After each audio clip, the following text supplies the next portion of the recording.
a lot of people ask, oh, what does your mom do? And then like I'll tell them that like she's a mining engineer and she's in like mine rescue and stuff like that.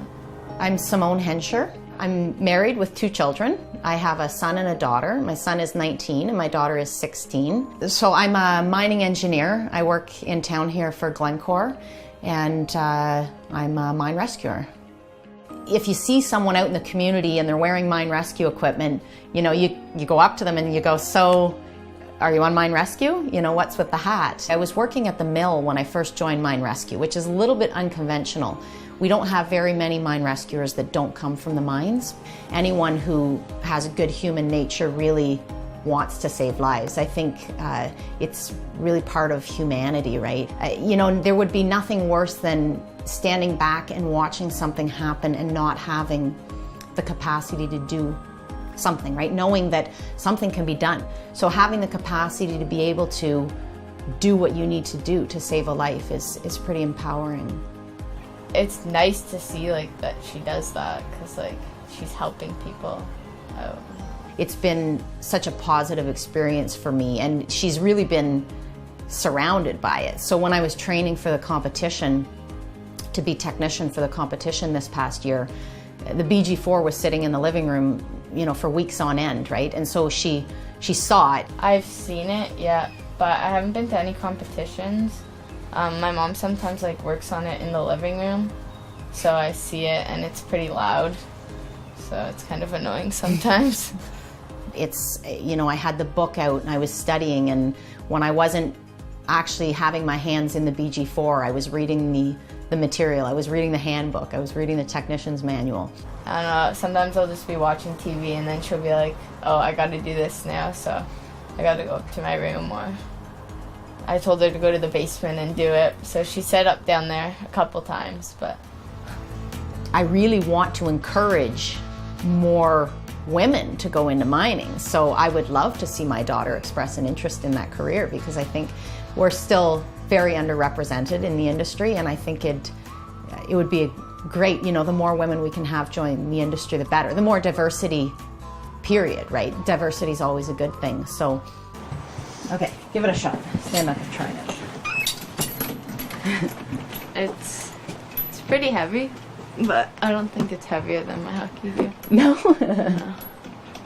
Yeah, it's kind of built to, it's built to work in, right? Yeah. Yeah, it's made for working in, so. The biggest thing with mine rescue in terms of training is becoming comfortable wearing the breathing apparatus. That is the utmost important thing that we do in our mine rescue training. Before we say, yes, you're a mine rescuer, can you handle this? And so it's very physically intensive. The ultimate goal of that is that when you're in a real scenario, you're well prepared. At the end of most training sessions, everyone's giving each other a high five and saying, good job today. And you know, it's a training session. It's we weren't saving anyone's life at that moment, but yeah, it definitely helps create that bond.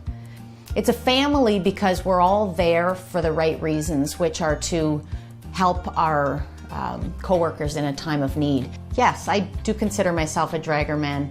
I don't think Drägerman has a gender affiliated to it. I've always called myself a Drägerman, and I have a pin that says Drägerman, and I was very happy to receive that. And you know, when we're in a team, we've got captain, 2-man, 3-man, 4-man, 5-man, 6-man. Our captain, when he was introducing everyone at the banquet, he said he had to practice, because he was so used to saying our 3-man and his wife, our 4-man and his wife. And so he had to say our technician and her husband. He doesn't work in the mining industry. He works locally here for the city. He's never even been underground. He has been to Dynamic Earth, but he's never been underground in a mine. And I've always wanted him to come underground just to see, because it's such a different atmosphere that I don't think you can comprehend until you've actually seen it. You know, the heavy equipment and the noise and the darkness. You kind of have an idea what it might be like, right? Because of Dynamic Earth. You can go downstairs. There's another room you could go into, and it takes you down to the mine, and it shows you like what it's like now and what it used to be like, sort of, and stuff like that. And there's a couple machines down there it shows you. And there's a few things like also upstairs you can like control the machines too that are in the mind. The first question on your mind whenever a call comes in is everybody safe? Is everybody accounted for? Whether I know them or not, I gotta say it doesn't really come to mind, because I think everybody down there has a family. Everybody down there has someone up top who's waiting for them.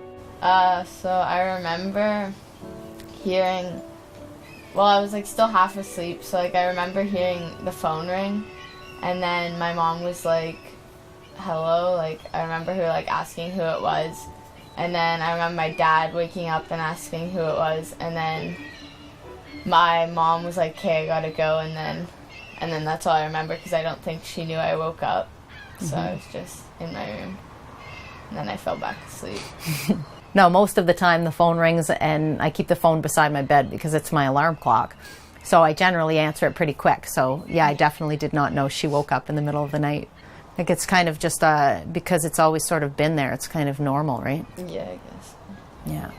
You know, my son saw me grabbing my turnout gear, and yeah, the last thing he said to me was just be safe. They know that the time it takes, they give me that time, but they're also, you know, I think they're proud of me. I think they respect what I do, and they just know that it has to be done. So it doesn't take up so much time that it's really an issue.